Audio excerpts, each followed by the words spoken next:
Yang kedua, jangan terima penelpon atau email dari luar. Ini sebagai peringatan agar koin Pi Anda tidak hilang.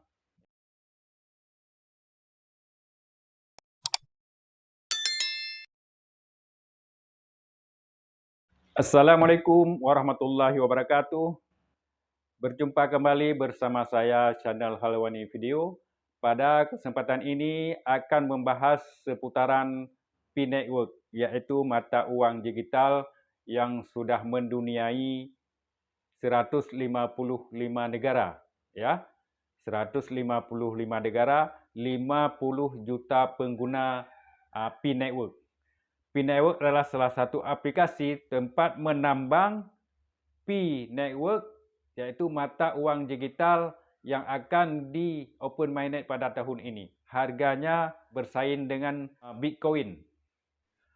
Modus penipuan untuk mencuri atau mengambil koin Pi Network hasil penambangan marak lagi jelang open mainnet pada tahun ini.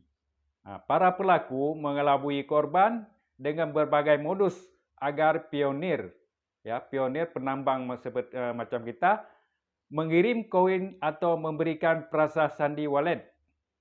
Ini harus hati-hati ya dengan modus penipuan yang berbagai macam laporan yang telah diterima oleh pihak Pi.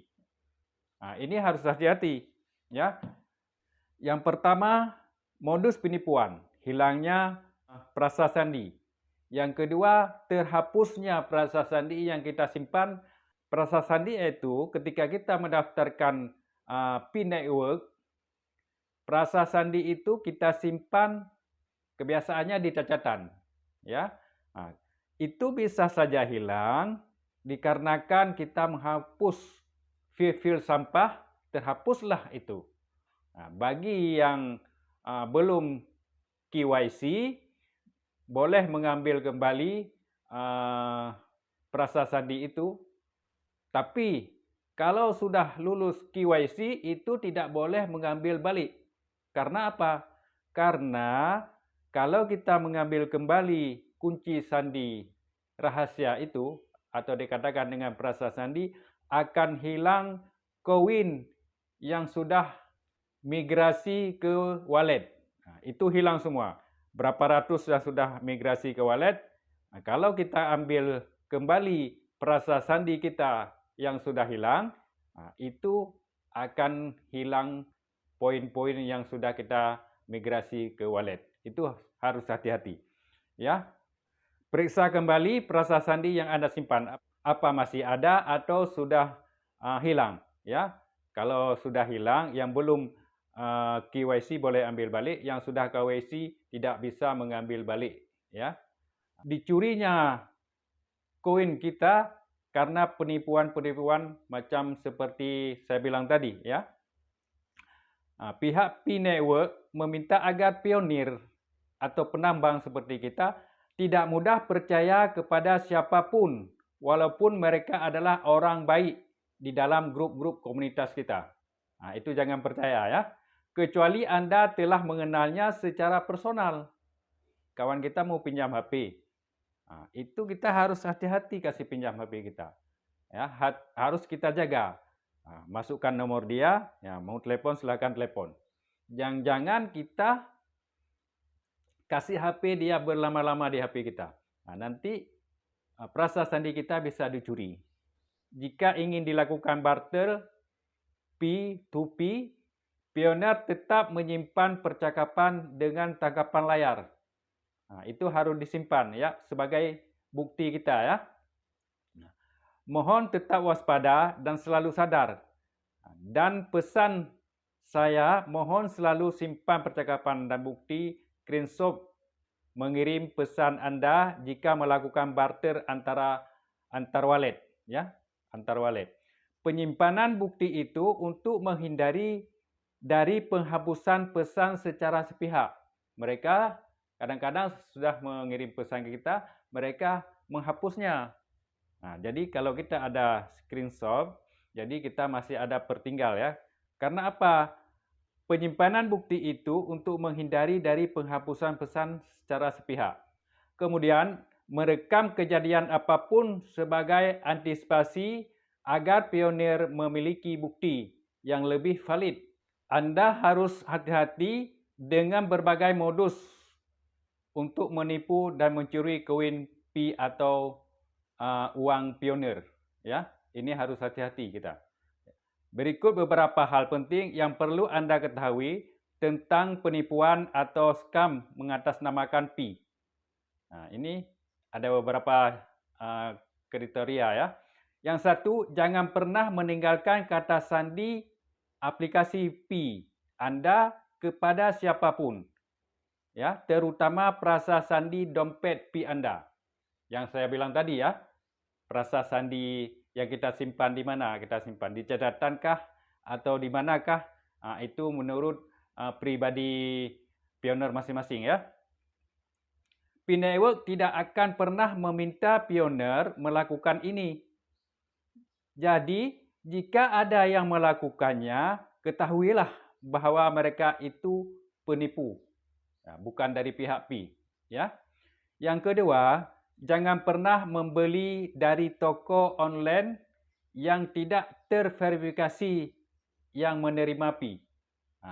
Ini harus juga hati-hati. Nanti ada tawar-menawar, mereka dari online minta ya kita untuk membeli barang dia, memakai poin P. Itu harus hati-hati karena mungkin toko tersebut tidak diverifikasi. Nah, itu harus hati-hati. Ya, jangan kita sudah kirim mata uang kita ke dia, dia tidak mengirimkan barangnya. Yang ketiga, jangan membeli mata uang kripto P di bursa kripto. Itu jangan ya. Yang keempat, jangan mengunduh aplikasi P palsu yang menggunakan logo atau warna dan desain P Network. Itu ada yang palsu ya. Itu jangan mengunduhnya ya.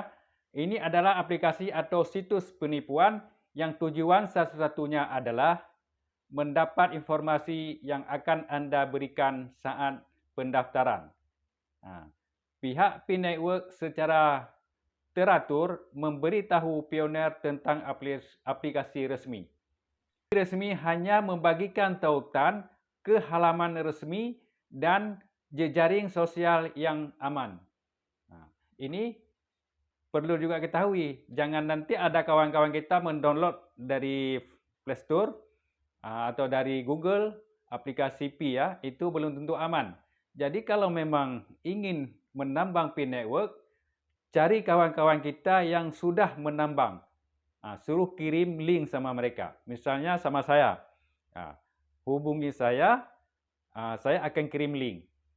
Itu yang resmi ya. Yang kelima, jangan menanggapi email atau panggilan telepon yang diterima atas nama P. Pihak P Network tidak melakukan itu. Jadi, pionir harus segera tahu bahawa ini adalah upaya penipuan.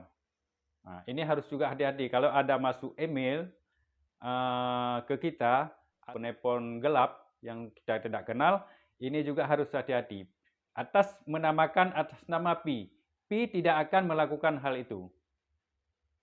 Ya, untuk antisipasi, bila ada telepon masuk mengatas nama P, blokir aja nomor mereka. Ya. Nah, sahabat pionir sekalian, itu saja peringatan dari saya agar kita tetap hati-hati dalam menambang mata uang digital kita. Ya, seperti saya bilang tadi, jangan pernah kasih pinjam HP kepada kawan-kawan yang belum kita kenal kepastiannya. Ya, hanya bisa kita pinjam HP untuk keluarganya saja ya. Harus hati-hati. Yang kedua, jangan terima penelpon atau email dari luar. Ini sebagai peringatan agar koin P Anda tidak hilang. Ya, terima kasih atas perhatian. Semoga bermanfaat untuk kita semua. Salam petir.